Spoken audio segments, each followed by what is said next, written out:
Hey, here we are back at the ongoing teaching.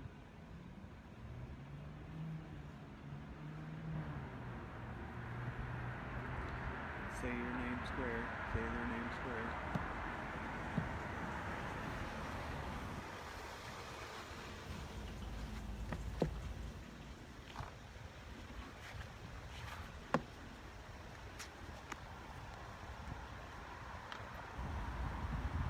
Alright, we're reading Rise of the Warrior Cop, The Militarization of America's Police Forces by Radley, Balko.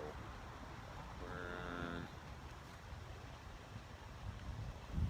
Chapter 4, the 1960s from root causes to brute force, on page 49. There was at least some opposition. Civil rights groups like the NAACP and the Congress for Racial Equality, or CORE, held rallies in protest of both bills. The Association of the Bar of the City of New York protested the stop and frisk bill but supported the no-knock searches. The New York State Bar Association opposed both and argued that the no-knock bill flies in the face of a long-established policy that a man's home is his castle, and for the state to invade it, it must strictly comply with safeguards which have been found to be important over the years. Rockefeller and other supporters emphasized that officers still had to get a warrant. The judge had to be first satisfied by proof under oath that notice will endanger the safety of the officer or another person, or that the evidence may be readily destroyed. The Bar Association answered that experience has shown that the supposed safeguard of a special oath to the magistrate issuing the warrant would speedily become a boilerplate routine. That too was a concern that Brennan had expressed in K-E-R.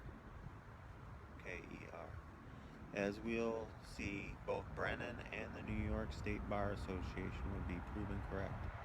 In the short term, Rockefeller's no-knock law had surprisingly little impact. The New York Times later reported in 1970 that while the law scored points with the law-abiding public, it had almost no impact on how warrants were served in the state. The paper purported that in a recent year since the law had been passed, the precise year wasn't specified, the New York State Police used the law only 12 times in 1,847 narcotics cases. There were probably more no-knock raids than that. A cop could still decide at the scene that exigent circumstances had materialized after he had obtained a regular search warrant. It would then be up to a court to decide if that assessment had been correct.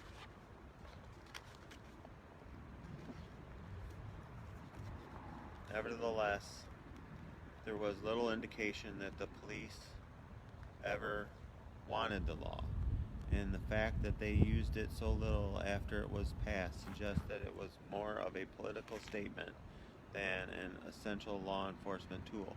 Police departments in New York didn't even appear to find this tool useful, much less essential. Perhaps they found the tactic unnecessarily invasive and aggressive. Perhaps they feared that barreling into a house unannounced was more likely to invite violent retaliation than prevent it. But the law didn't come with any accompanying public or political cries for New York cops to get more aggressive in confrontation with suspected drug offenders. Richard Bartlett, one of the bill's sponsors in the legislature, was serving on a state penal law commission at the time. The commission was charged with interviewing law enforcement officials criminologists, and other experts, then recommending laws to improve the state's criminal justice system. Bartlett says that the no-knock law was not the product of his commission's research. It was just something one of these groups, I think it was the District Attorney Association, came up with that picked up political momentum, but it wasn't anything we studied in the commission. If the police seldom used the no-knock law after it passed, that may have been because crime wasn't yet the demagogic issue it would soon be. Rockefeller's push for the laws didn't come with the war imagery and apocalyptic rhetoric that would soon emanate from Nixon and the cadre of crime-fighting Republicans elected to Congress several years later. The most lasting effect of the Rockefellers' push in 1964 was to legitimize no-knock raids. Prior to the law, police only occasionally raided a residence without an announcement. Sometimes they got away with it, sometimes they didn't.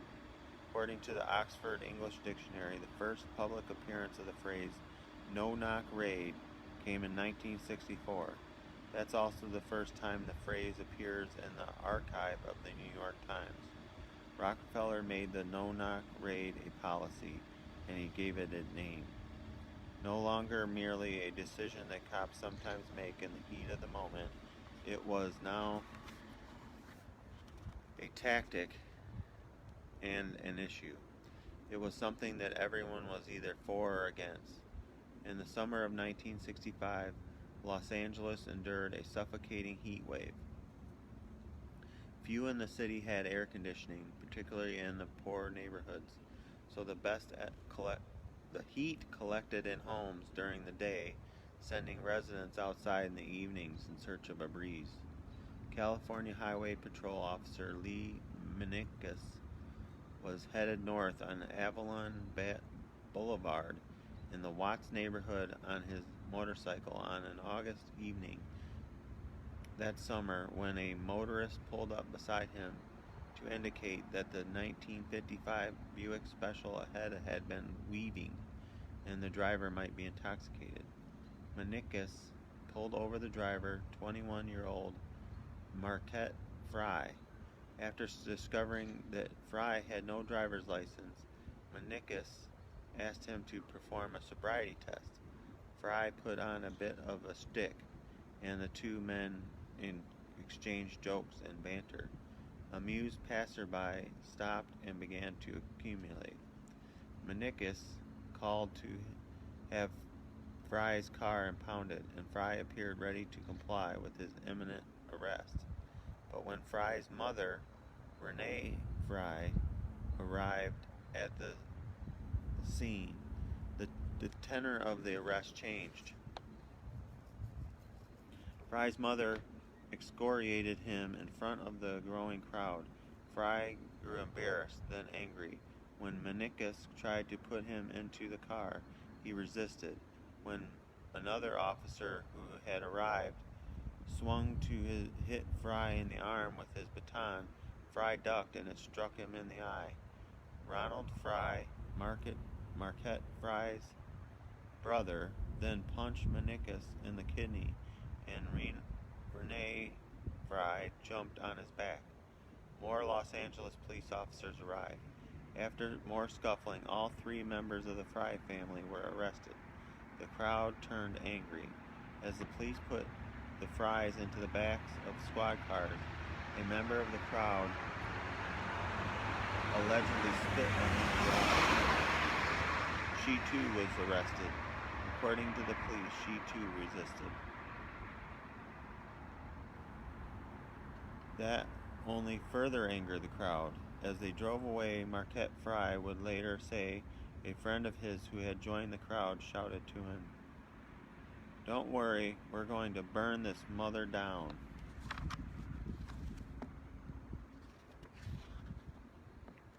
Watts burned for 6 days.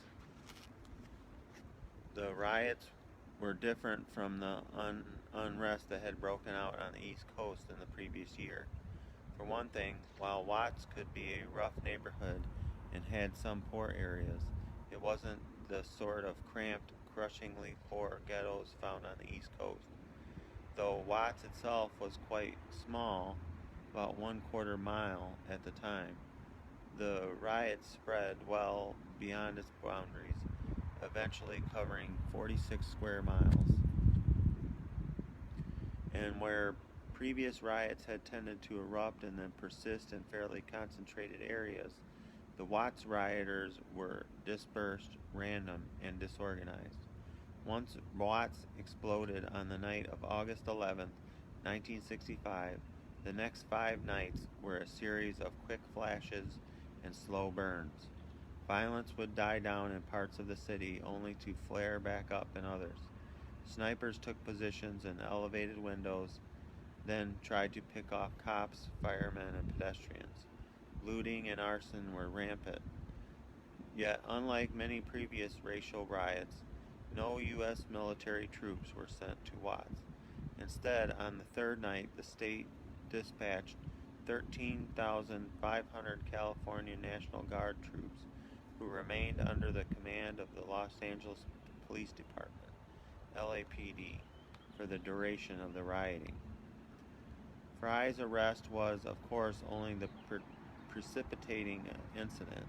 The riots were the culmination of years of animosity between black Angelenos and the LAPD administration of Chief William Parker. Black rioters took aim mostly at white cops, motorists, and firemen. Looting was directed mostly at white-owned businesses. Parker didn't help the situation when he compared the rioters to monkeys in a zoo. By the time they finally died down, the Watts riots ranked among the most destructive in American history. The rioters caused $40 million in losses, damaged or destroyed 1,000 buildings, and left more than 1,000 injured and 34 dead. At least 4,000 people were arrested. In a couple of ways, the Watts riots were the first major incident to nudge the United States towards more militaristic policing. First, Watts made Middle America begin to fear crime as never before. Much of white middle-class America spent 5 nights watching their TVs as black people looted and burned their own neighborhoods. To them, Watts and the riots in Baltimore, Newark, Washington, and Detroit in the following years were signs of a rising criminal class that was increasingly out of control.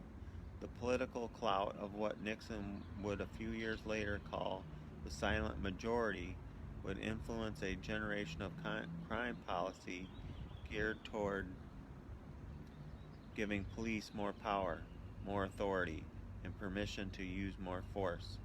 But Watts also had a more direct consequence. The LAPD's point man during the riots was 39-year-old Inspector Daryl Gates, who had been ascending the ranks of the LAPD like a Gemini pilot. The riots left Gates feeling that police training and tactics at the time were inadequate to address the sort of threat posed by the snipers, rioting, and violence he witnessed in Watts. We had no idea how to deal with this. Gates writes in his autobiography, "We were constantly ducking bottles, rocks, knives, and Molotov cocktails. Guns were pointed out of second-story windows, random shots fired. It was random chaos in small, disparate patches. We did not know how to handle guerrilla warfare. Rather than a single mob, we had people attacking from all directions. At the time, the U.S. military's foe in Vietnam was using real guerrilla warfare, so Gates thought to ask the military for guidance. There he found not only the tactics and training he thought could help put down the next wave of rioting, but also the inklings of what would become his most enduring legacy. Gates would create a phenomenon that over the course of his career would reach virtually every city in America. It would change the face, the mindset, and the culture of U.S. policing from the late 1960s on. through today and probably into the foreseeable future. He started America's first SWAT team. In September 1953, President Dwight Eisenhower nominated Earl Warren to be Chief Justice of the Supreme Court. He later called it one of his greatest mistakes. Warren was a former district attorney, attorney general, and three-term governor of California. He was also the federal official who oversaw the internment of Japanese Americans in California during World War II. He seemed an unlikely candidate to build a consensus on the court to protect the rights of the accused, which probably made his critics all the angrier when he did. The first major criminal justice decision from the Warren Court was Mapp versus Ohio in 1961. Police in Cleveland suspected that Dalrymple Mapp had some evidence hidden in her house related to a bombing and a gambling ring.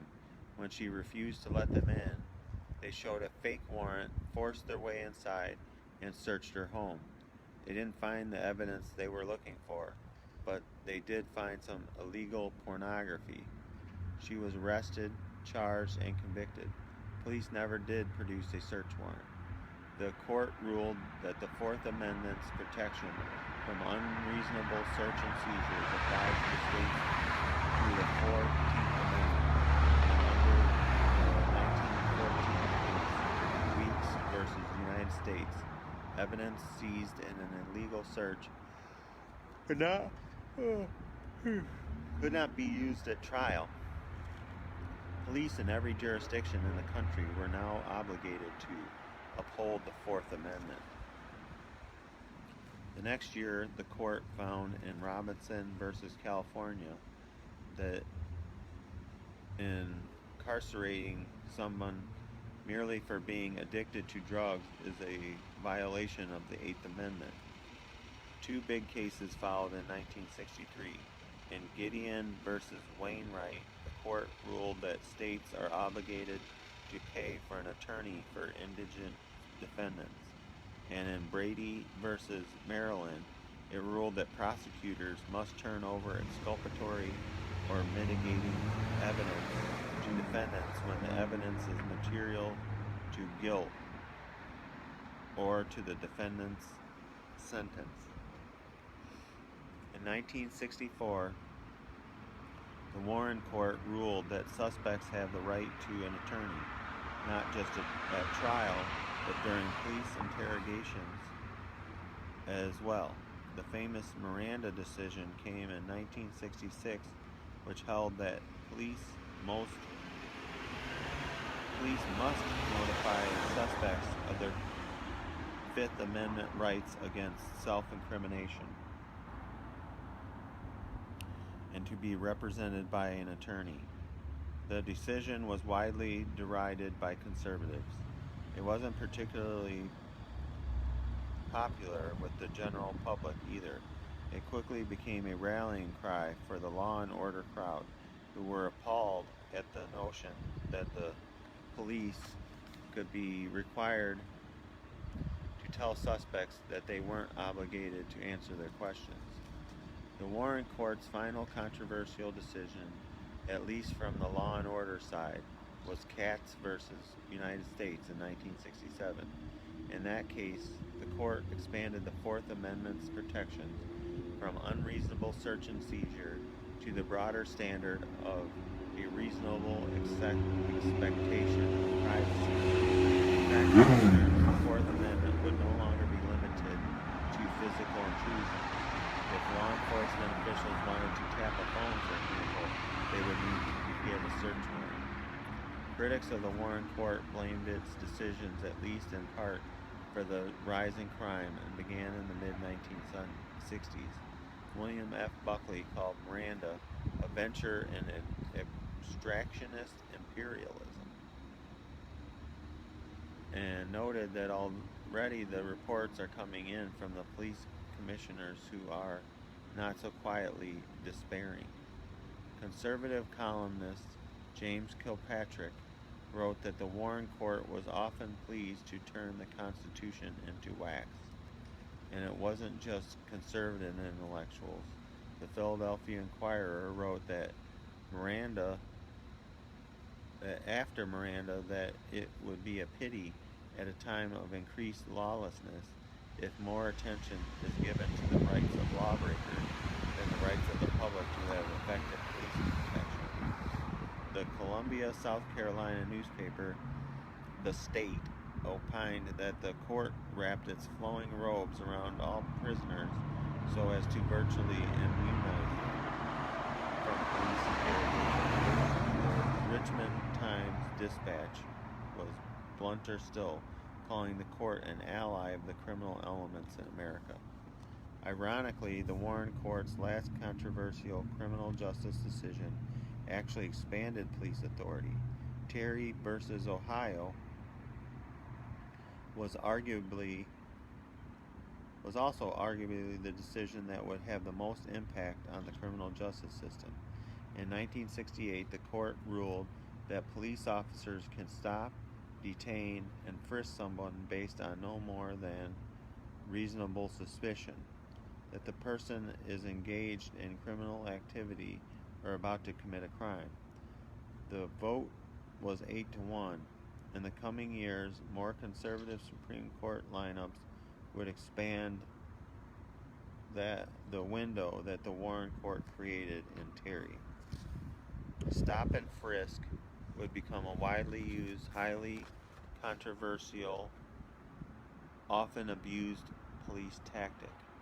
The Warren Court's more controversial decisions are still contentiously debated today. In his book, Breaking Rank, former Seattle Police Chief Norm Stamper calls the rulings the ones that often piss off the cops. Current Supreme Court Justices Antonin Scalia and Clarence Thomas continue to express doubts about both Miranda and the exclusionary rule, which holds that evidence obtained through illegal searches and interrogations can't be used against a defendant at trial. Current Chief Justice John Roberts argued against both for much of his career, and legal pundits have speculated that the court may continue to water down or even overturn one or both during his tenure. But ultimately, Eisenhower's appointment may have served the law and order right better than he could have known before his death in 1969. Although the Warren Court's legacy unquestionably granted new protections to criminal suspects, it also gave conservative politicians a villain to rail against and run against. The court's controversial decision spurred a generation-long anti-crime backlash that countered its decisions with policies that gave police more power, more discretion, and more authority to use more force.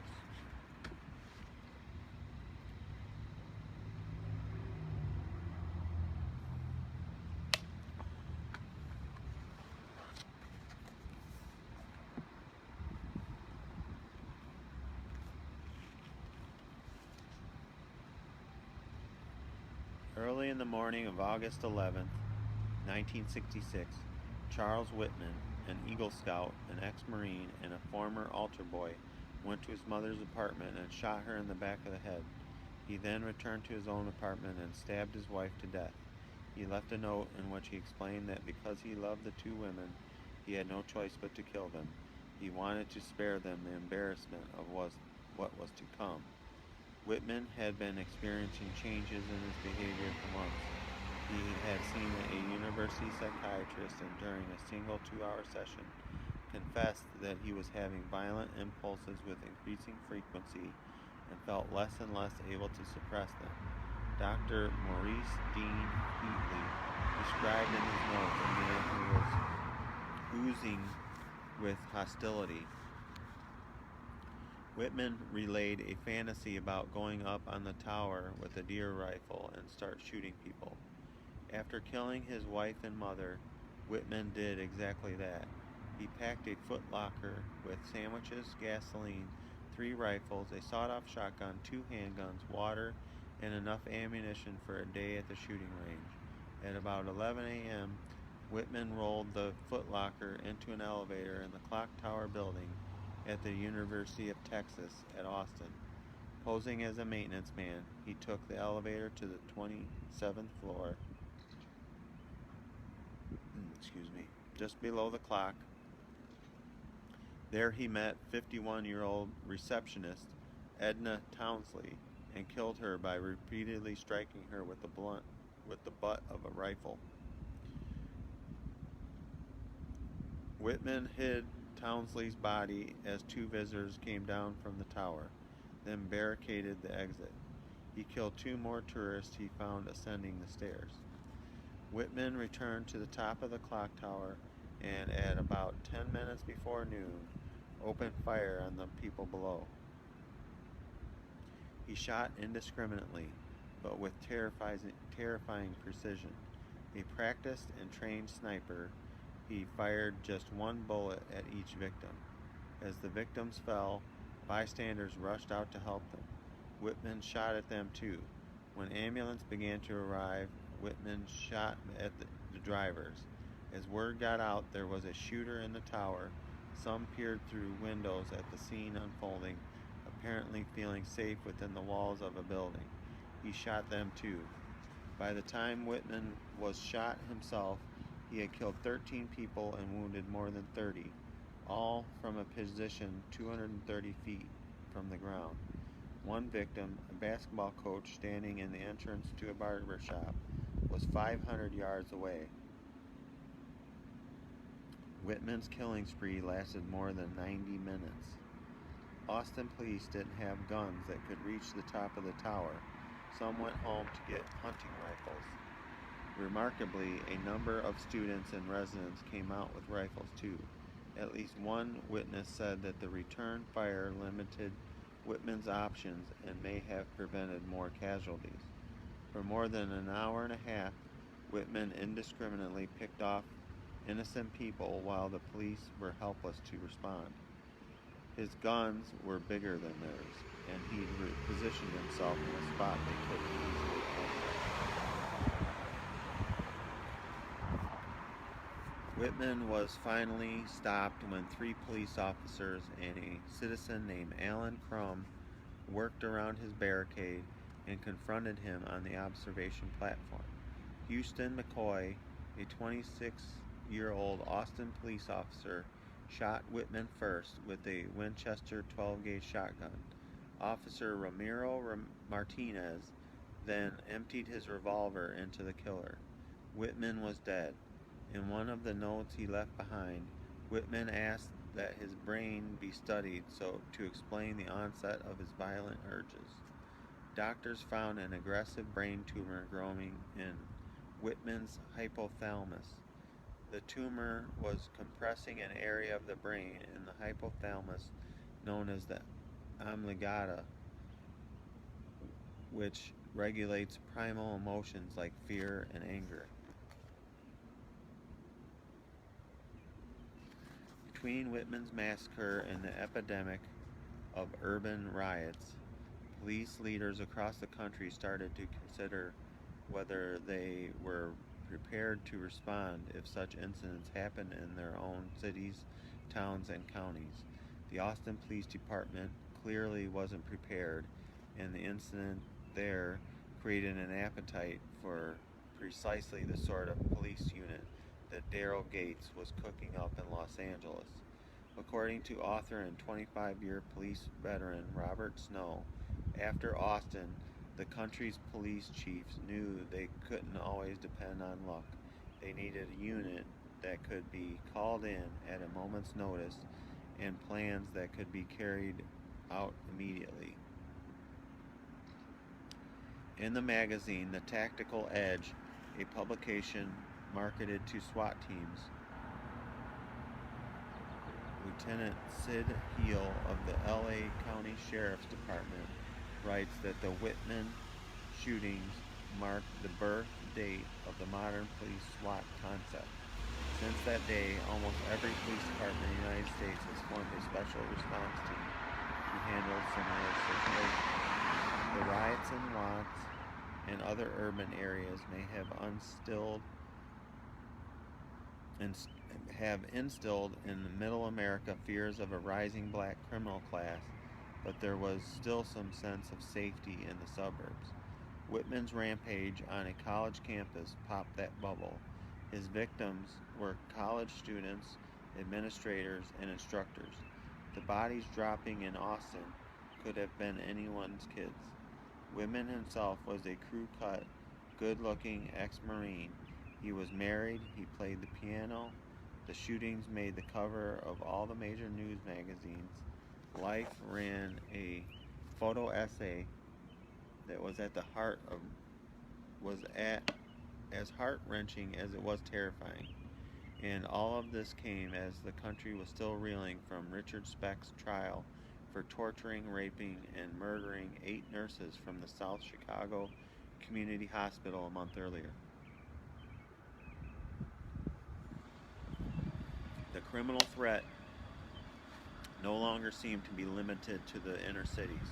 The victims were no longer urban toughs fighting amongst themselves.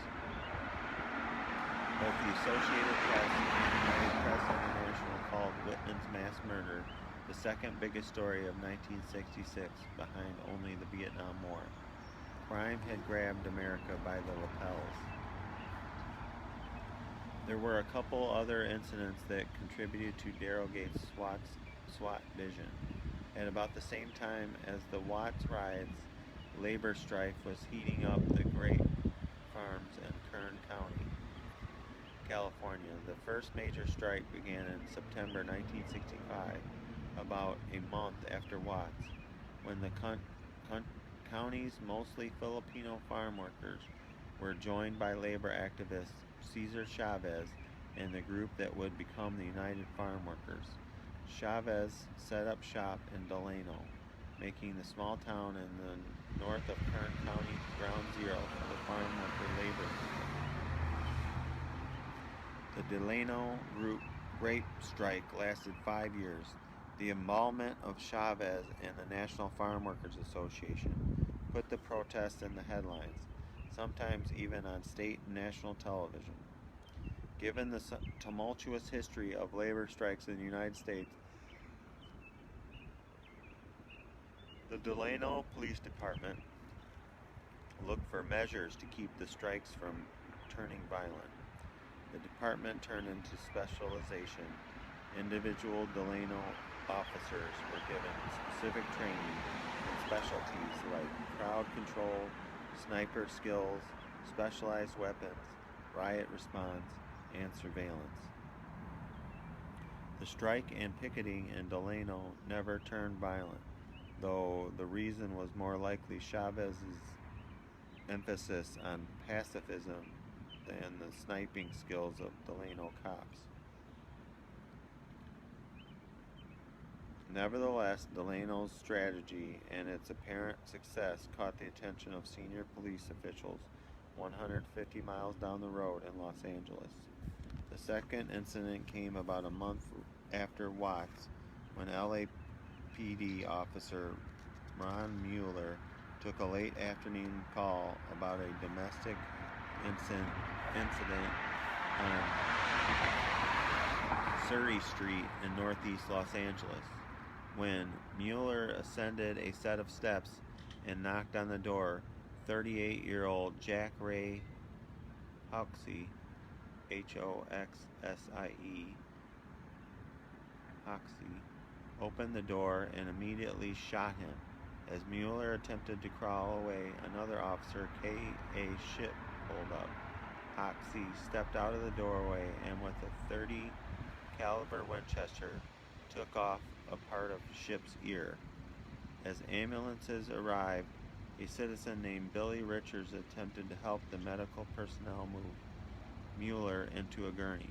Hoxie shot him too.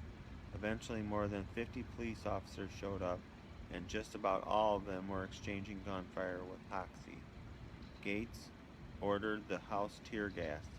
But as he writes in his autobiography, by then there were so many holes in the house that the tear gas began spewing out faster than it was going in. Finally, two officers kicked down Hoxie's front door and entered.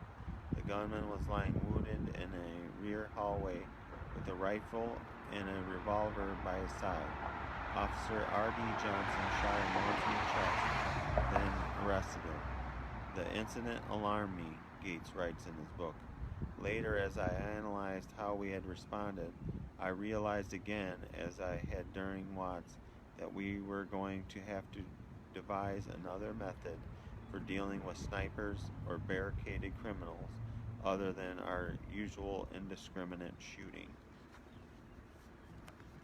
After the Surrey Street shootout, Gates and a small group of LAPD officers began informally consulting with Marines stationed at the Navy Armory in Chavez Ravine.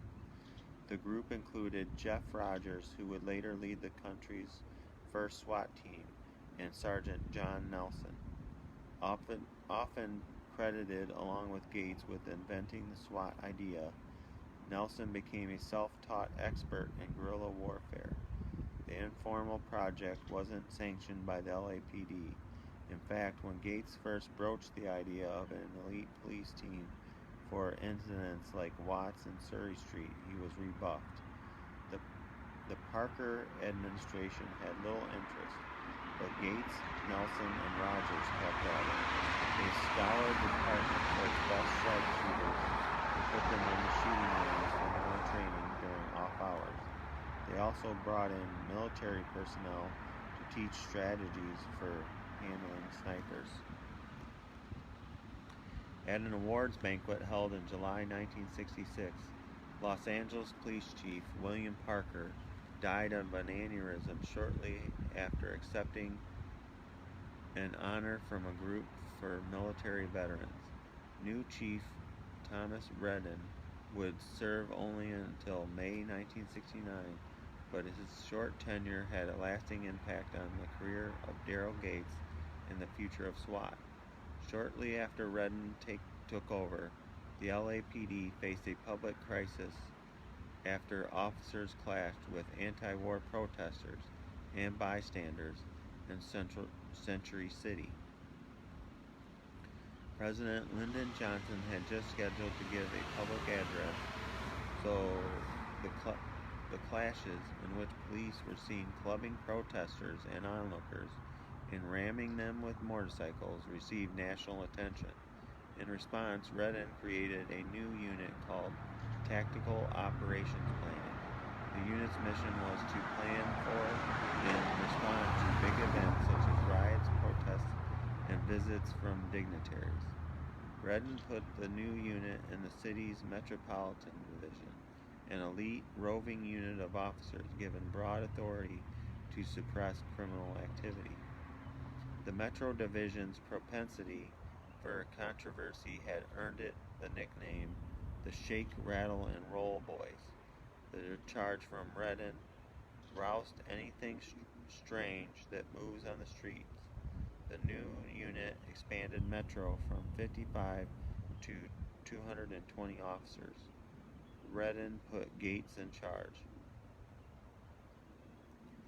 Gates' first task was to respond to a rash of robberies on the city's buses.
Gates' first task was to respond to a rash of robberies on city buses.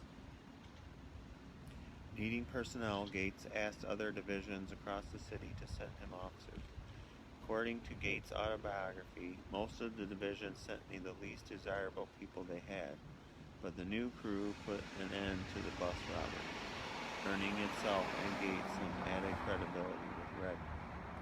Defying the organizational structure used in the rest of the department, Gates explains in his autobiography that he broke his new unit down into 16 military-type squads. He then combined the squads into 2 platoons, adding yet more war terminology to the environment around him and the officers he worked with. Gates was eventually able to get the 60 marksmen he had been working with across the department reassigned to Metro. Now staffed with top-notch, highly skilled cops, Gates mixed the marksmen with the best men from tactical operation planning. He then broke the unit down into 5-man teams: a leader, a marksman, an observer, a scout, and a rear guard. 2 teams together made up a squad. They were called D platoon, somewhat confusing since there were only 3 platoons at the time. But Gates wasn't fond of D platoon. He had a different name in mind from his autobiography. One day, with a big smile on my face, I popped in to tell my Deputy Chief Ed Davis that I thought up an acronym for my special new unit. He was still, as we all were, glued to the classic concepts of policing, which discouraged the formation of military-type units. But he realized some changes would have to be made. It's SWAT, I said. Oh, that's pretty good. What's it stand for? Special Weapons Attack Teams. Davis blinked at me. No. There was no way, he said dismissively, he would ever use the word attack. I went out crestfallen, but a moment later I was back. Special Weapons and Tactics, I said. Okay? No problem, that's fine, Davis said, and that was how SWAT was born.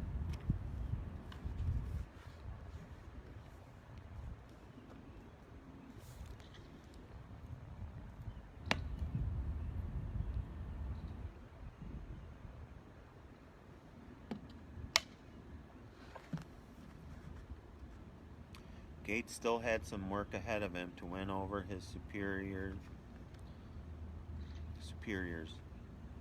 That SWAT operates like a quasi-militaristic operation offended some of the brass, he writes. So D Platoon trained in secret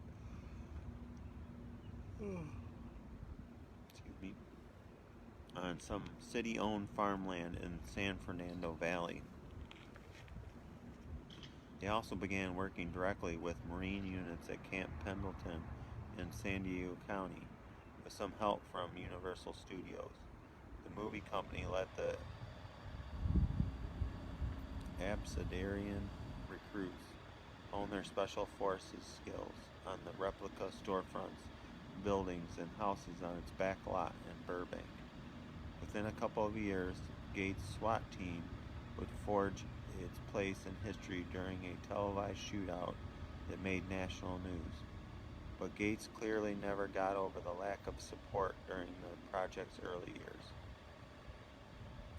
Of course, that reticence stemmed from a healthy appreciation for the symbolic Third Amendment that Gates clearly didn't share, or at least didn't think was threatened by cops who trained with and operated like soldiers. Despite the new unit's record and reputation, officials thought that he was using fully automatic weapons. The standard cry was, "Hey, the LAPD is supposed to be a civil police force. Their job is to relate to the community, not put on combat boots and assault the community." For years, we tried to assure everyone that, yes, we are a civil police force. The people are the police, and the police are the people, and we hold to that. Though at times, assault is not a dirty word.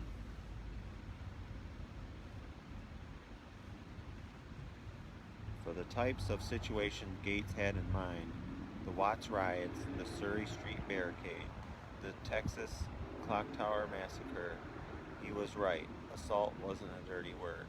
It was an appropriately swift, forceful response to defuse a violent situation. As the domestic strife dragged on, other police departments began to see things the way Gates did. In March 1968, the Associated Press conducted a national survey and found that in city after city across America, the police are stockpiling armored vehicles, helicopters, and high-powered rifles. They are preparing for summer and the riots they hope will not occur. In Gates, Los Angeles, the AP reported, police watched a demonstration in which a 20-ton armored personnel carrier crushed a barricade of abandoned cars. Tampa Police Chief James G. Littleton told the news agency that his department had taken off the kid gloves. He had just purchased 162 shotguns, 150 bayonets, 5 sniper rifles, 25 carbines, an M1 rifle, and M1 rifles, and 200 gas masks.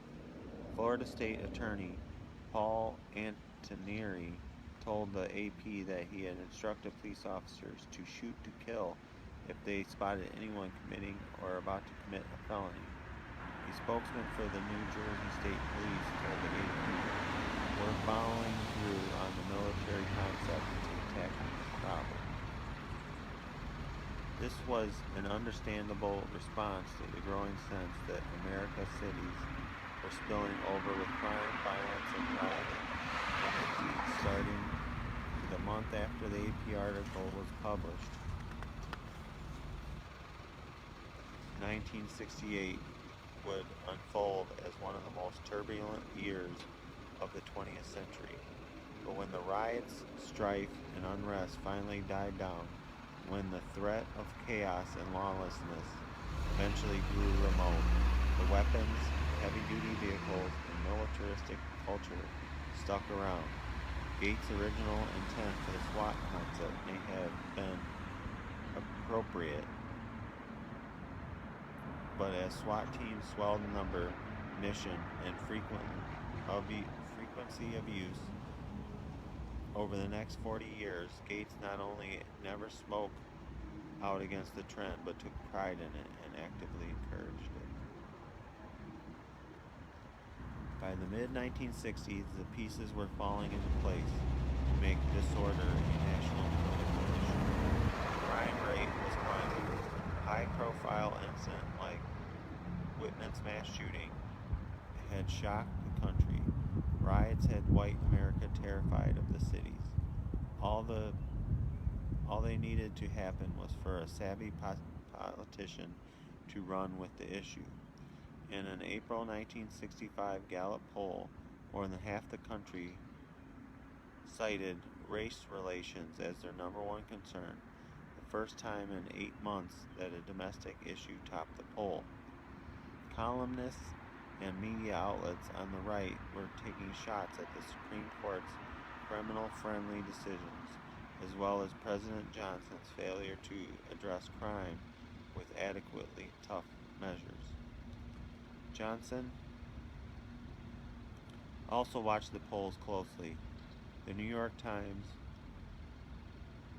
wrote in 1966 that the president appears to retain an almost psychological need for public approval, and was well aware that his approval ratings had started to sag, a long, slow decline starting in the spring of 1965. Johnson attempted to co-opt some of the critics' momentum by adopting the crime issue himself. He first turned to a Washington, D.C. perennial, the Blue Ribbon Commission, who announced the President's mission on law enforcement and administration of justice. His Attorney General, Nicholas Katzenbach, would chair it. Its laughably lofty mission to draw up the blueprints that we need for effective action to banish crime. The resulting report, The Challenge of Crime in a Free Society, included over 200 recommendations to fight crime, from establishing a national phone number for emergencies, the precursor to 911, to decriminalizing drug abuse and public drunkenness. But Johnson's critics seized on the more platitudinous and abstract recommendations.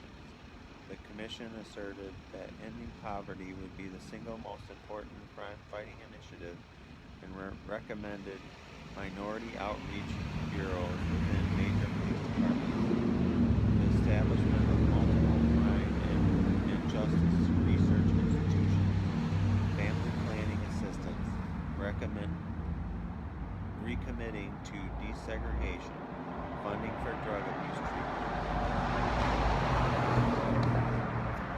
To Johnson's critics, this was just more leftist, mealy-mouthed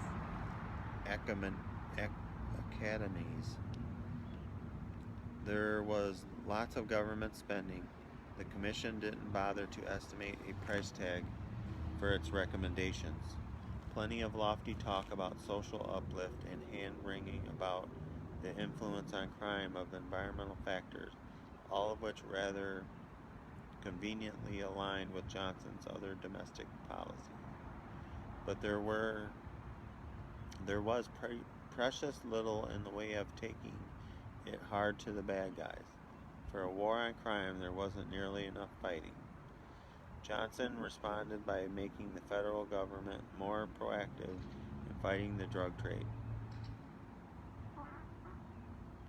He created the first major federal agency specifically tasked with enforcing federal drug laws, the Bureau of Narcotics and Dangerous Drugs, BNDD, which would later become the Drug Enforcement Administration, DEA. Combined smaller agencies in the Treasury and the Health, Education, and Welfare departments into one office that would operate within the Department of Justice. Johnson also expanded the Office of Law Enforcement Assistance into the Law Enforcement Assistance Administration, LEAA.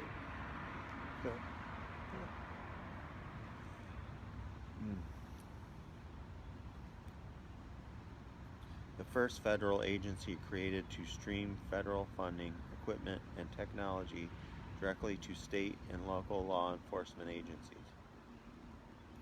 The United States had long taken a federalist approach to law enforcement.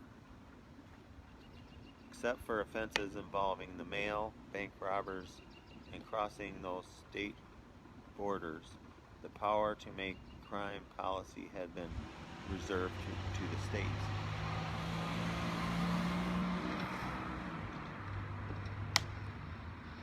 Johnson's successors would quickly discover that introducing a funding spigot like LEAA, then threatening to pull it away, was an effective way to persuade local police agencies to adopt their preferred policies. Johnson's efforts didn't quell his critics. His Attorney General, Ramsey Clark, was widely seen on the right as the walking embodiment of the root causes, soft on criminals' approach to criminal justice policy. In an interview for his book, Donald Santarelli, a young but influential aide to 1968 Nixon campaign, said that Nixon would often tell Republican supporters that his administration would have an attorney general, a bit of signaling that to law and order conservatives needed no further explanation. Before the 1968 presidential campaign kicked off, the 31-year-old Santarelli had been the minority counsel on the House Judiciary Committee. In the summer of 1967, he and other House Republicans decided to put together a crime bill that would address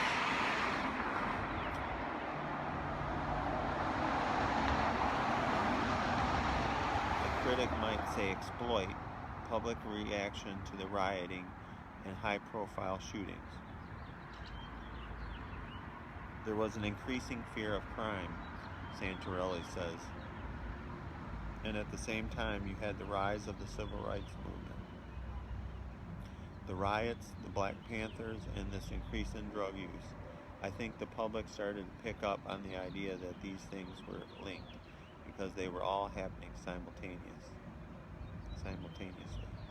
The Republicans put together a bill with a host of new anti-crime, anti-drug measures, including a provision to authorize wiretapping and another that weakened the Miranda warning.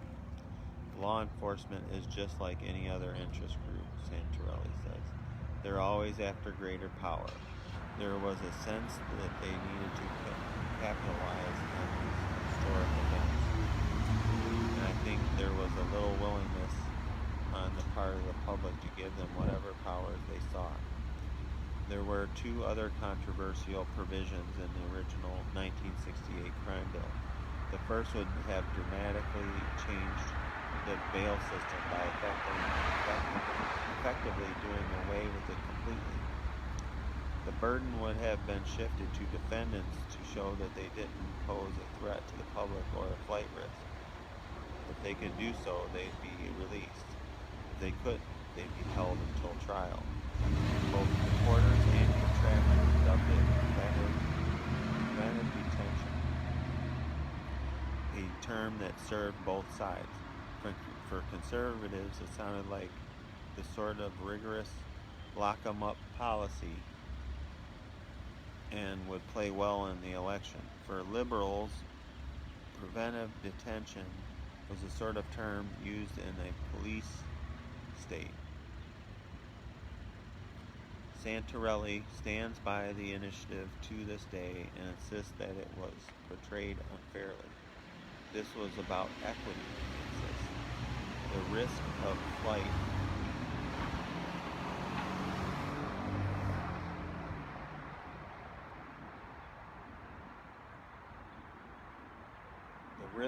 flight and the seriousness of the crime are factors in who gets held before trial today. The primary factor is money. If you can't make bail, you stay in jail. That's incredibly unfair.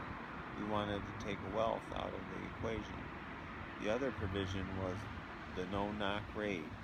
Despite the fact that the 1964 Rockefeller law was barely used in New York, other states had since passed similar measures. The law and order right had run with the concept as a litmus test, tough on crime measure. The exigent circumstances exceptions to knock and announce had been pretty well established by that time, Santarelli says. I didn't intend for no knock to be a political weapon, but it became one. The Republican crime bill passed relatively easily in the summer of 1968 with little opposition from Democrats.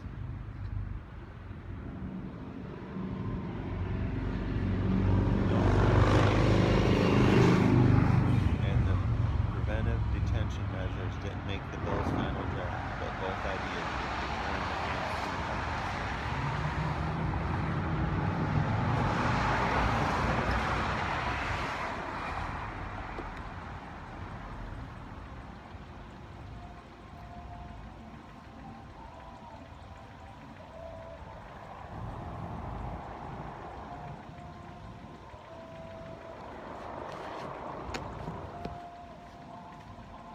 At 6:01 p.m.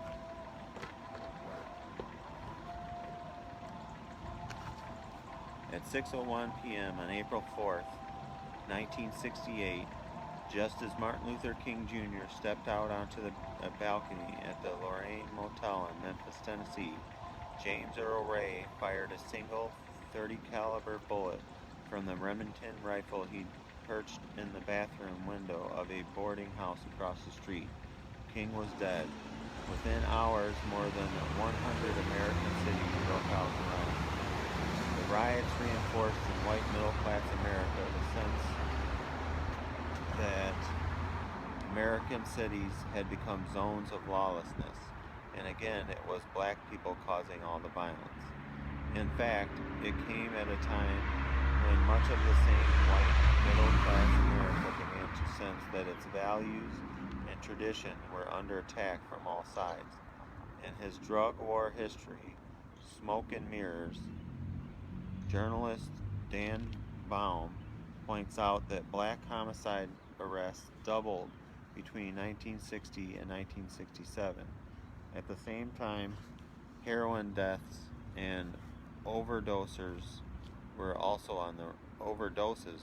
the rise. The hippie, anti-war, and counterculture movements were in full swing. All of this was coincided with the rise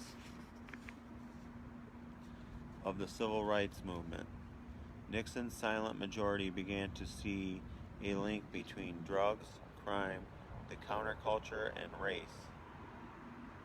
The movements had some common elements, but there was little evidence that drug use was causing the spike in violent crime. For example, while it was true that heroin junkies were more likely to commit crimes like burglary and theft to support their habit, it wasn't true that drug use was causing the surge in violent crime.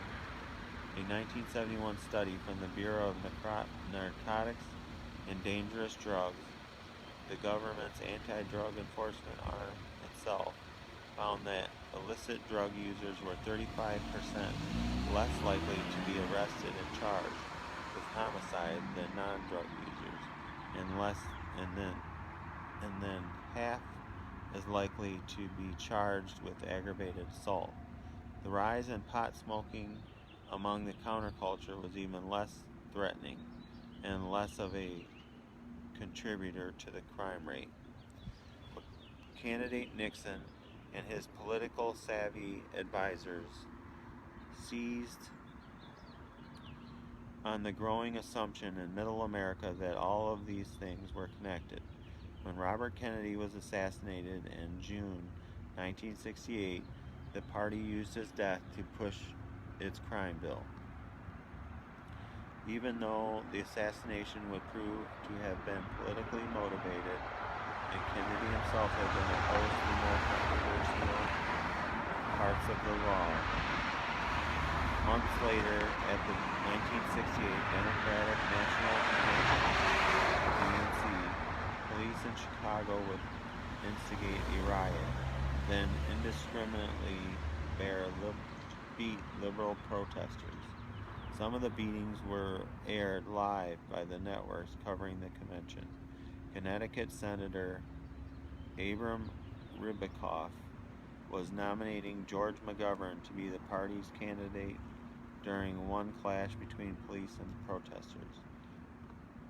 Ribicoff strayed from the script in his nominating speech to proclaim, "With George Govern, we wouldn't have Gestapo tactics on the streets of Chicago. With George McGovern, we wouldn't have a National Guard."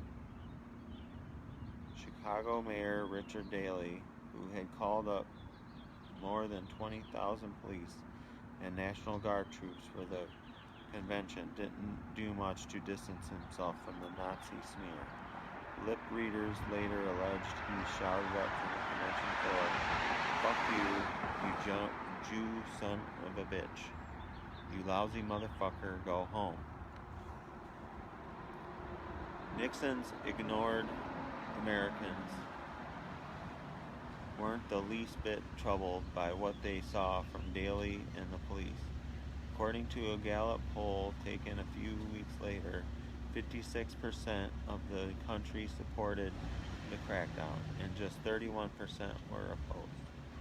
Polls would also show Nixon surging into a comfortable lead over the eventual Democratic nominee, Hubert Humphrey. In 1969, Newsweek commissioned its own Gallup poll for a cover story headlined "The Troubled American," a special report on the white majority. Its findings: 85% of whites thought that black militants were getting off too easily. 65% thought that unemployed blacks were more likely to get government aid than unemployed whites, and 66% thought that the police needed to be given more power. Nearly half thought that the country had moved backwards over the last 10 years, and nearly 60% thought that things were only going to get worse. Crime, race, hippies, anti-war protesters, Nixon's strategists needed a way to draw all the concerns of the silent majority together. As Baum explains, they found their answer with drugs.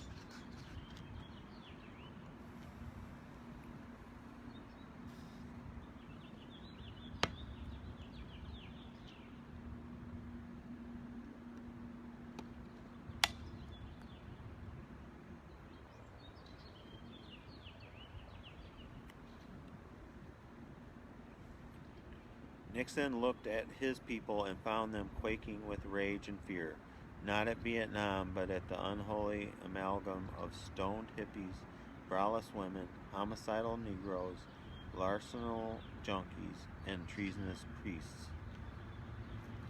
Nixon's genius was in hammering these images together into a rhetorical sword. People steal, burn, and use drugs not because of youth poverty, but because they are bad people. They should be punished, not collared. Another poll taken just weeks before the election showed the power of television. While a majority of Americans feared the country was headed towards anarchy, just 28% felt that crime had gone up in their own communities. Most Americans felt perfectly safe walking in their own neighborhoods, but assumed most of their fellow citizens didn't feel the same way. As he dragged through the primaries in early 1968, Nixon was well aware of this. People don't have to experience crime firsthand to feel threatened by it, he wrote to his old friend and mentor, Dwight Eisenhower. I have found great audience response to this law and order theme in all parts of the country, including areas like New Hampshire, where there is virtually no race problem and relatively little crime. Shortly before the 1968 election, Nixon called illicit drugs the modern cause of the youth, just like the plagues, and the modern curse of the youth, just like the plagues and epidemics of former years. And they are decimating a generation of Americans. He wouldn't explicitly declare war on drugs for another year, but his rhetoric was already slipping into combat fatigue.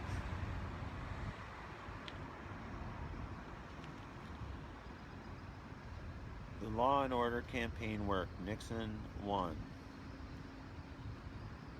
the 1968 election by a comfortable margin in the Electoral College.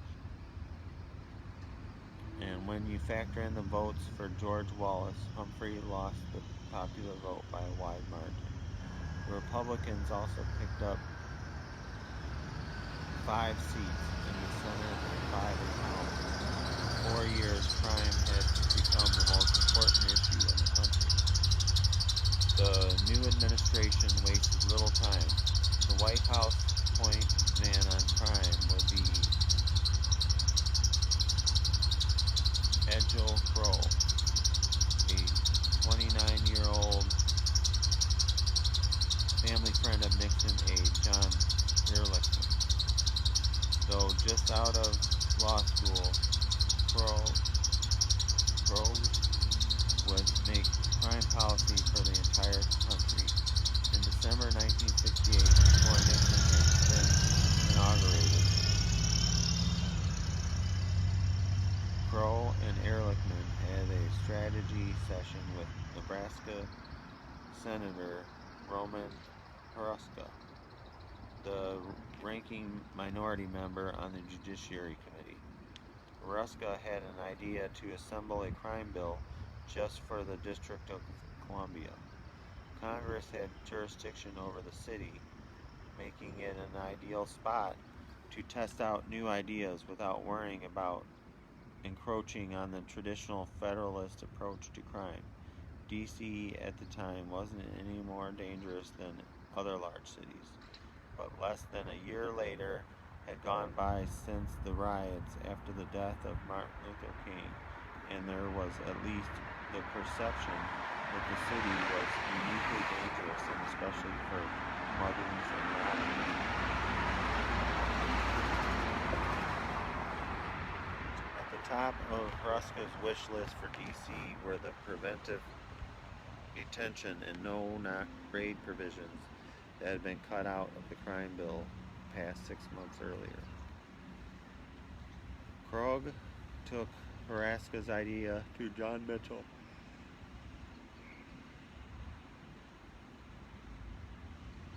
Nixon's nominee for Attorney General. Mitchell had run Nixon's law and order themed campaign, so it was natural for the president-elect to select his good friend to run for Justice Department. A former semi-pro hockey player, Mitchell had commanded a PT boat during World War II. Coincidentally, his lieutenant was John F. Kennedy. After the war, he became a successful, self-made municipal bond lawyer. Mitchell was exposed to the power of law and order issues while serving as a bond counsel for the Rockefeller administration in New York. He and Nixon became friends when the law firms merged in 1967. John Mitchell would be the public face of Nixon's firm. The new administration held two big strategy sessions on crime, one just before Nixon took office and another shortly after his inauguration. Also attending these meetings, in addition to Crow, were Santarelli, soon to be an aide to Mitchell, GOP Chief House Counsel John Dean, and Ehrlichman, and future Senator Daniel Patrick Moynihan, then a domestic policy advisor. Nixon himself sat in on the initial meeting. The first order of business was to figure out which crimes to target. Mitchell made clear in both meetings that the crimes that seemed to most worry the public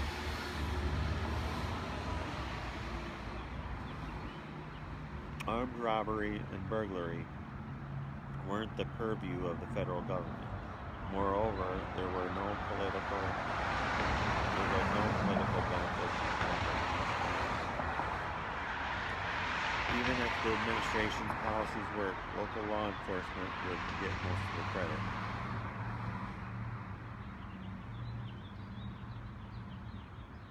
They decided that the high-profile target of the new administration's promised anti-crime effort would be drug control.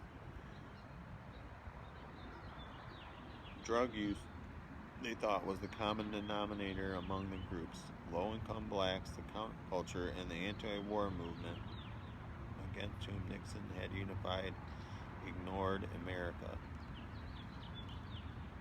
Because of the drug trade crossed both state and international borders, there were also no federalism issues, So it was decided that the new Nixon administration would push for massive budget increases for agencies like BNDD and LEAA. They would ask for 1,000 new police officers for DC. An idea that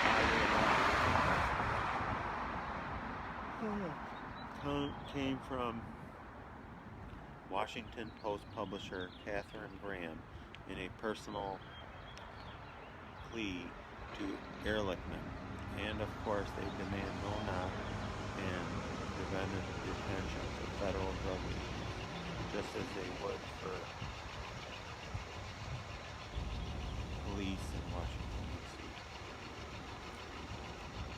The Nixonites mulled a number of constitutionally dubious drug war proposals in addition to the preventive detention.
The Nixonites mulled a number of other constitutionally dubious drug war proposals in addition to preventive detention and no-knock proposals. They wanted to authorize the use of loose search warrants. These would have allowed police to apply for a warrant for contraband and search multiple properties to find it. The idea came precipitously close to a writ of assistance, but without the restriction on nighttime service and knock and announce. Combined with the no-knock provision, it would have essentially authorized police to kick down the door of entire neighborhoods with a single warrant. Loose warrants didn't make the final crime bill, but the idea was really only about 10 years ahead of its time. Starting in the 1980s, police would conduct raids of entire city blocks, housing complexes, and neighborhoods. The Nixon administration also wanted to strip away attorney-client privilege as well as the privilege afforded to conversations with priests and doctors, and to expand wiretapping authority. They even came up with an early precursor to California's eventual 3 strikes and you're outlaw.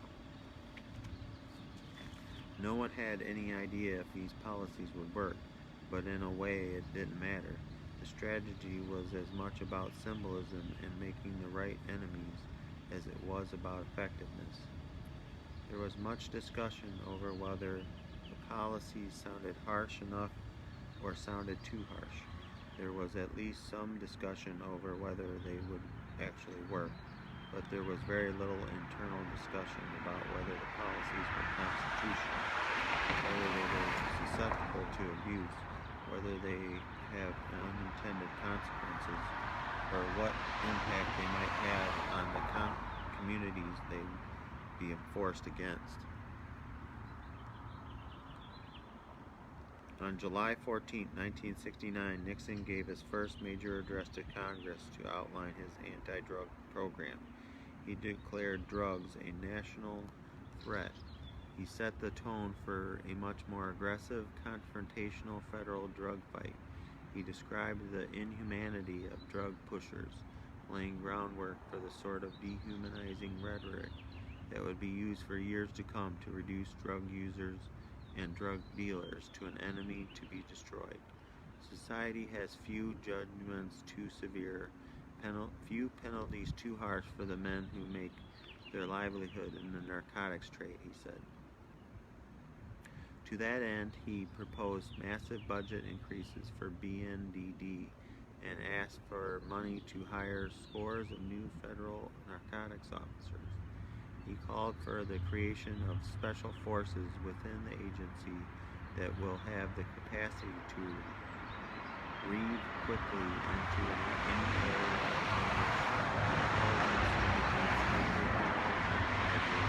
are engaged in narcotic trafficking, borrowing more military personnel. He asked that Congress make funding for the units available soon so they could fully deploy by 1971. Since Nixon had campaigned and staked his re-election hopes on reducing crime, and since crime policy and police procedures were primarily local issues, he had a strong interest in seeing that the states adopted his plan. That was one reason for expanding the LEAA.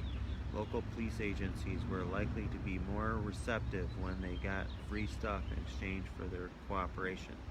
He also came up with a piece of model legislation based on his federal bill: no-knock, preventive detention, wiretapping, and so on, that state legislatures could pass to show they were allies in the national fight.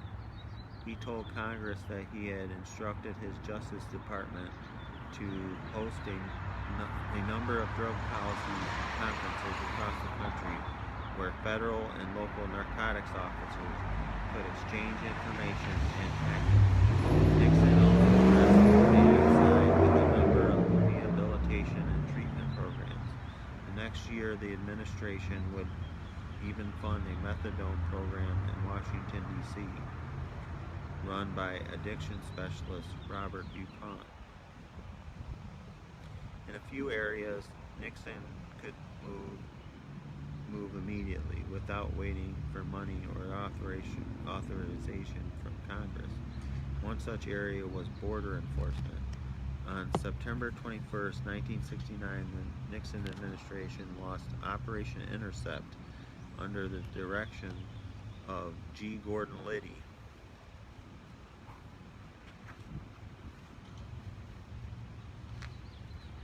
Every vehicle crossing into the United States was to be thoroughly searched by U.S. Customs. Agents were told to search each car for a minimum of 3 minutes, including trunks, glove compartments, bags, and seats. For all practical purposes, the operation shut down the border. The resulting lines slowed trade to a halt. It was an extreme hostile policy, the sort normally implemented by countries in times of war. It proved so unpopular on both sides of the border that Nixon rolled it back 2 weeks after it began. But the effort sent a signal to federal, state, and local law enforcement. In customs and elsewhere, marijuana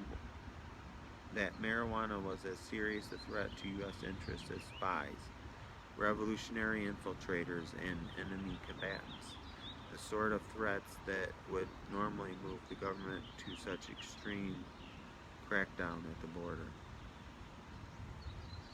On October 3, 1969, 7 narcotics agents stormed apartment B and D at 8031 Comstock Avenue in Whittier, California. In a pre-dawn, no-knock raid, 2 officers from the California State Bureau of Narcotics, 4 were from Los Angeles County Sheriff's Department, and the last California State Bureau of Narcotics. 4 were from the Los Angeles County Sheriff's Department, and the last was Detective Sergeant Frank Sweeney, a police officer from the tiny nearby town of Vernon. In apartment B, 50-year-old Florence Mahan was asleep with her 12-year-old daughter, Susan. I saw 3 men, Mahan told the Los Angeles Times. One of them grabbed me by the arm. I screamed and I ran out. I thought they were going to attack me, Susan said. They just grabbed Mommy and said they had a search warrant to look for marijuana. The officers had raided the wrong apartment. Their search warrant was for apartment B and D at 8033 Comstock Avenue. Those apartments were both on the second floor.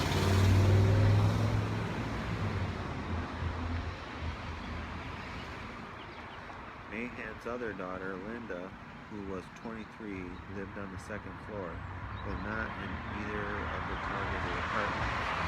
Along with their husband, 22-year-old Hayward Dyer, and their 22-month-old Frances.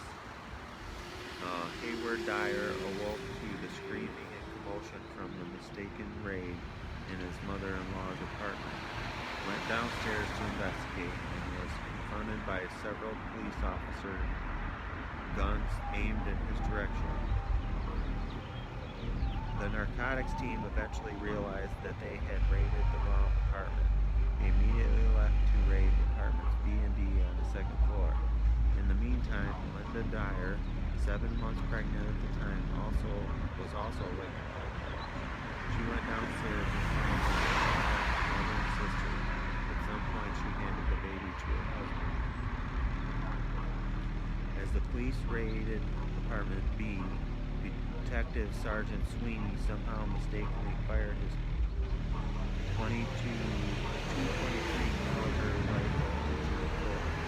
The bullet ripped through the floor, then through the ceiling of the apartment below where Hayward Dyer was standing, holding his son. The bullet pierced Dyer's skull, killing him instantly. As his daughter fell, Frances Dyer crashed to the floor. From press accounts, the police never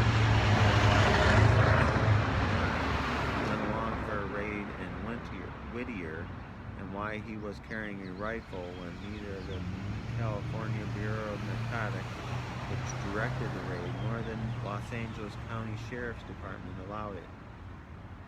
Police agencies were, and still are, also supposed to notify any agencies with overlapping jurisdiction during such raids, in part because local departments, especially in small towns, tend to have local knowledge.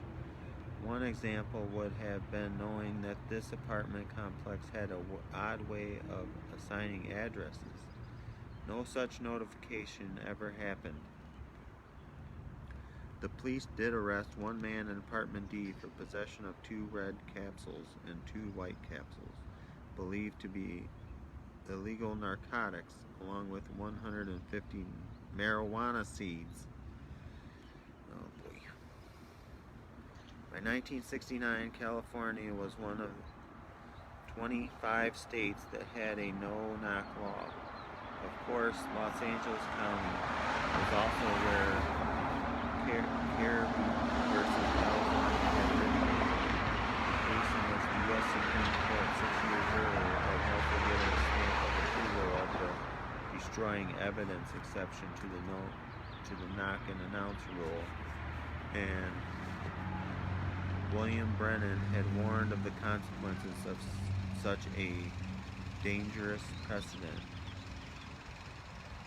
Though Nixon would officially declare war on drugs until 1972, the modern drug war effectively began with his inauguration in 1969. It seemed likely that then that Hayward Dyer was the modern drug war's first innocent fatality.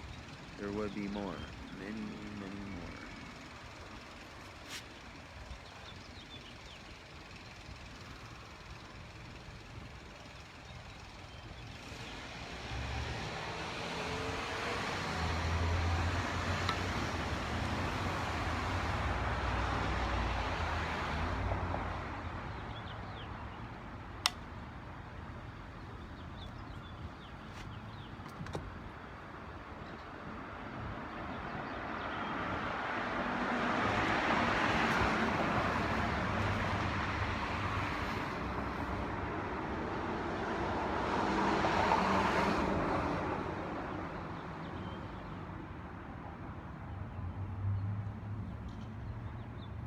Five years of unrest and increasingly militarized police actions culminated with America's first Swat raid in the final months of the 1960s. The December 1969 raid on the Los Angeles headquarters of the Black Panthers was also about as high profile a debut for Darrell Gates' pet project as he could possibly have imagined. Practically, logistically, and tactically, the raid was an utter disaster, but in terms of public relations, it was an enormous success. The Black Panther Party hit its peak in 1969, started in Oakland just 3 years earlier by Huey Newton and Bobby Seale. The activist group's mix of Marxism, militants, and black nationalism quickly found a following in the counterculture. Panthers often espoused the revolutionary rhetoric by toting loaded rifles and handguns during public protests. It wasn't just talk. In a little over 3 years, 9 police officers and 10 Panthers had died in police Panther confrontations across the country. By 1969, the group was 10,000 strong and had become a bright, blinking flashpoint on the radar of police in every city in which it had established a presence. FBI Director J. Edgar Hoover had made the Black Panthers a top priority and naturally had publicly declared war on them. There are conflicting accounts of the events that led up to the Panther SWAT raid.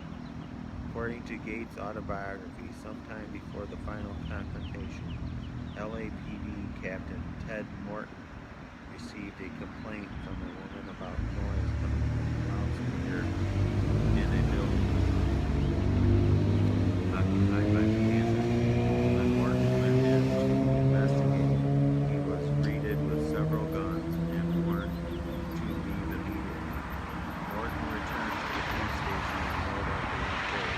On 2 days, Gates and the LAPD branch began drawing up plans to raid the building on charges of assaulting a police officer with a deadly weapon.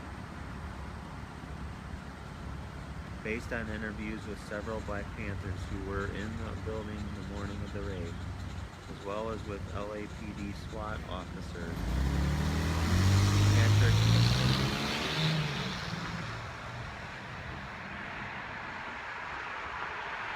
journalist Mapp Fleischer offers a different narrative. On November 28, 1969, more than 250 police officers surrounded the Los Angeles Black Panther headquarters during a community meeting. sealing the facility off in what Panthers now called the test run. On December 4th, Fred Hampton, deputy chairman of the Illinois chapter of the Black Panthers, was shot to death in a range while he was sleeping during a raid by the Chicago police.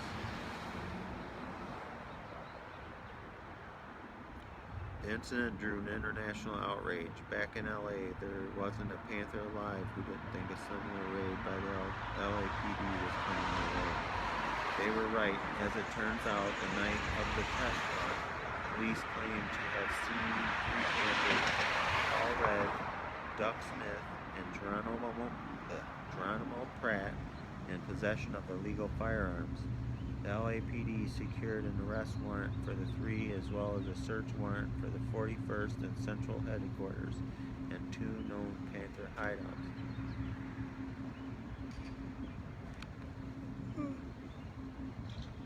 By all accounts, the raid began at about 5:30 a.m. on December 6, 1969.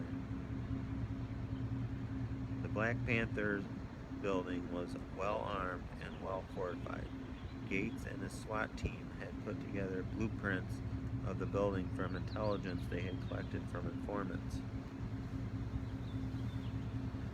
Unfortunately, the blueprints critically misplaced a massive pile of dirt that the Panthers had built while digging out escape tunnels. The police had the dirt pile off in a corner. It was actually directly behind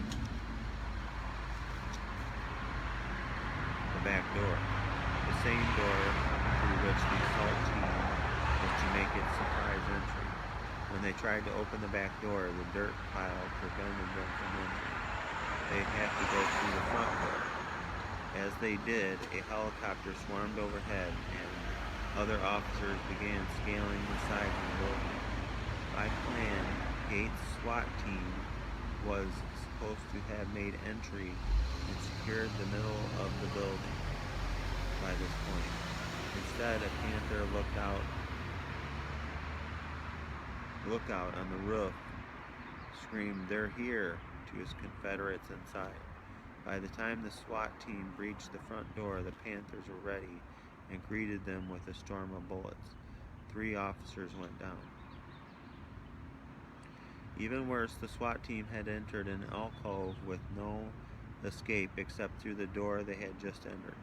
Fortunately, the gunfire had started immediately, which let the officers know their cover had been blown. They dragged out their fallen colleagues and retreated. As Fletcher puts it, if the Panthers had held their fire for a few moments more, the entire SWAT team would have made it into the alcove and been shot to pieces.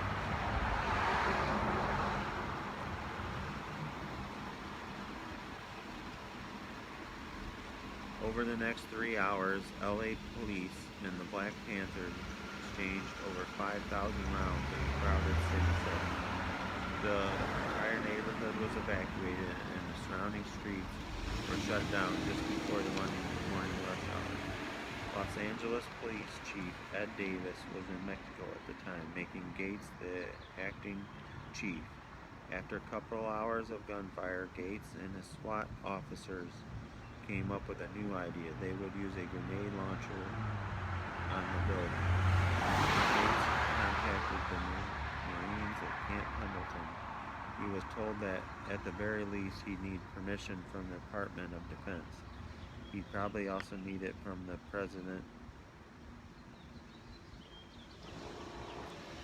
Gates writes in his books, "I called Mayor Sam Yorty next and asked if he would make the call to Washington. My words seemed unreal. Anytime you can talk about using military equipment in a civil action, it's very serious business. You're bridging an enormous gap." Yorty agreed, and within an hour, the Department of Defense gave Gates permission to use a grenade launcher on the Panther building. It's a remarkable anecdote, not because Gates sought permission to use the weapon, or even because the Pentagon gave it to him. Given the circumstances, it may not even have been all that unreasonable a request. The story is remarkable because of the procedures, the caution, and the trepidation that went into procuring the grenade launcher. About 20 years later, the Pentagon would begin giving away millions of pieces of military equipment to police departments across the country for everyday use, including plenty of grenade launchers. The accounts of the raid again differ about how it ended, but after hours of gunfire, the Panthers finally waved a white flag to surrender. In the end, 4 Black Panthers and 4 LAPD officers were wounded. Somehow no one was killed. 6 Panthers were arrested, booked, charged, and jailed. If the objective of the SWAT team was to serve the warrants and make the arrests with no fatalities, then the raid was a success. But of course it was far from it. SWAT officers oh God, we were lucky. I'm extremely proud of what we did that day. We got our targets and no one died. But oh God, were we lucky. Gates's surprise tactics had one unexpected deleterious effect. They gave the Panthers a plausible argument of self-defense. The Panthers awoke to men and guns breaking down their door and firing bullets into the walls. Paramilitary police tactics were new at the time, and the mixed-race jury apparently found them pretty alarming. All 6 Panthers were acquitted of the most serious charges, including conspiracy to murder police officers. That again is a stark illustration of how much standards and expectation had changed since then. Nearly unthinkable that a self-defense claim under similar circumstances would be successful today. Several subjects of these sorts of raids have made that argument, and they almost always have failed. Though it was only by sheer luck that the bumbling raid wasn't a bloody disaster, and the tactics themselves ultimately contributed to acquittals of the very dangerous suspects the entire operation was designed to put in prison, the country's maiden high-profile SWAT raid was also a massive, uncompromising show of force against an organization that was widely feared and despised by politicians.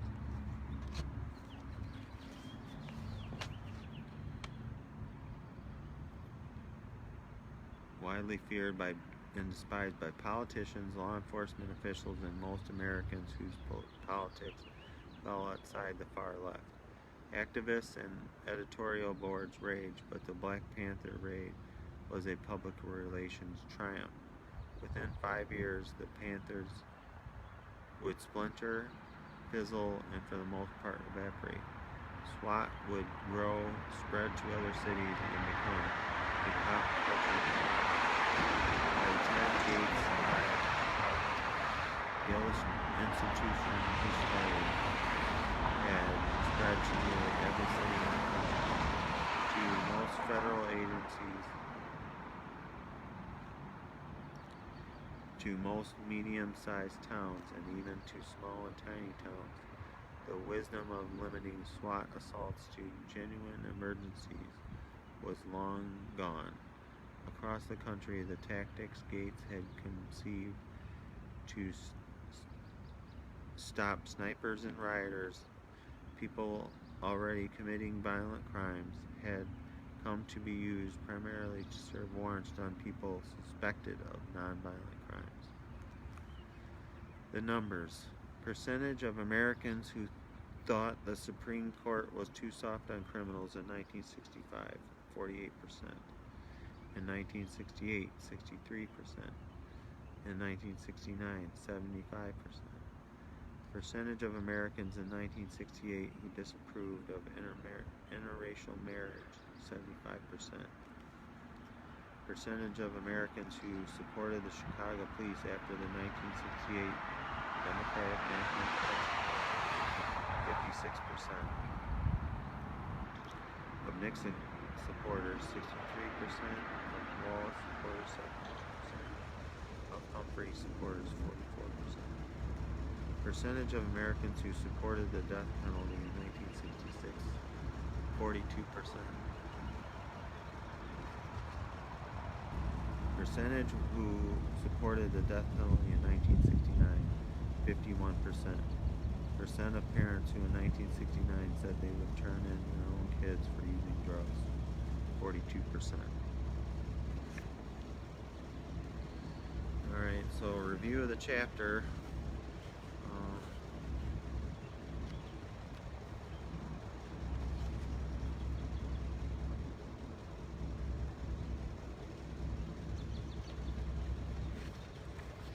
Starts with, well, where I started.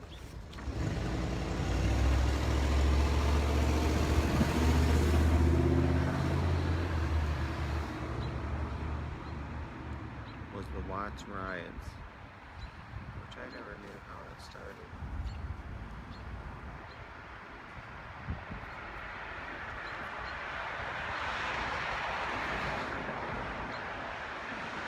And the sniper in Austin.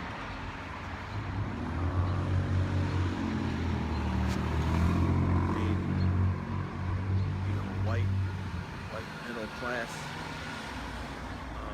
America scared, and subsequently led to the creation of the first SWAT team, and started the process of militarizing the police, because they didn't have any response to these situations. They couldn't respond to Watts, and they couldn't respond to the sniper because they didn't have powerful enough weapons. In the Austin sniper attack, he was like 250 feet off the ground, and they didn't have rifles, so they couldn't shoot up at the tower.